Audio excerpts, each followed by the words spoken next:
On this day in history, June 26th, 363, Roman Emperor Julian is killed during the retreat from the Sasanian Empire. Included in the following is an excerpt from the 1944 edition of the Encyclopedia Britannica going over the history of Julian's reign.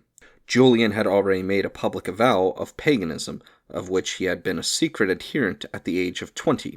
His reign was too short to show what precise form the pagan revival might have taken, how far his feelings might have become embittered by his conflict with the Christian faith, whether persecution, violence, and civil war might not have taken the place of moral suasion, which was the method he originally effected.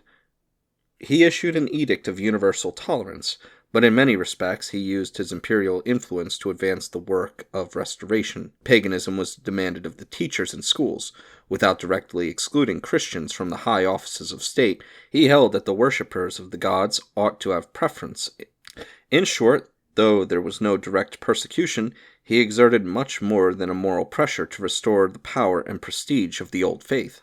Julian himself became Pontifex Maximus, and the new cult was organized on more or less Christian lines as a state church.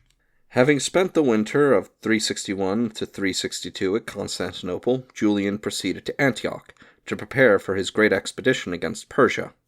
His stay there was a curious episode in his life.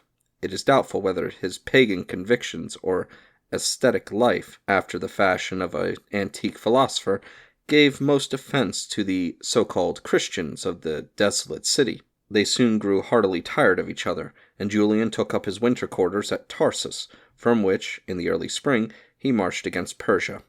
At the head of a powerful and well-appointed army, and accompanied down the Euphrates by a fleet, he advanced through Mesopotamia and Assyria as far as Ctesiphon, near which he crossed the Tigris in face of a Persian army, which he defeated.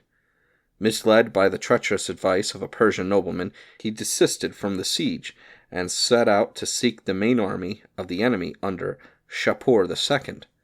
After a long, useless march, he was forced to retreat, and found himself enveloped by the whole Persian army in a waterless and desolate country at the hottest season of the year. The Romans repulsed the enemy in many an obstinate battle, but on June 26, 363, Julian, who was ever in the front, was mortally wounded. The same night he died in his tent. The story that he was murdered by a Christian is unauthenticated, but though Vicisti Galilee is a fabrication, it represents the facts. His work died with him. From Julian's unique position as the last champion of a dying polytheism, his character has always excited interest. Taught from his youth to regard Christianity as a persecuting force, he found sympathy and intellectual companionship only among the pagan rhetorics and philosophers, and was thus attracted to paganism. But the religion he attempted to foist on the world was not a paganism that had ever existed. The real pagans of the day, like Amnianus, were tolerant monotheists. Julian's creed was a curious mixture of active polytheism combined with the emotional appeal of the mysteries, which had never in ancient times really coalesced with the formal public worship of gods, and held together by the Neoplatonist philosophy. Surely the greatest feat of eclecticism ever performed, even by that eclectic system. In other respects, Julian was no unworthy successor of the Anotines. Though brought up in a studious solitude, he was no sooner called to the government of Gaul than he displayed all the energy, the hardihood, and the practical sagacity of an old Roman. In temperance, self-control, and zeal for the public good, as he understood it, he was unsurpassed. To these Roman qualities he added the culture, literary instincts, and speculative curiosity of a Greek.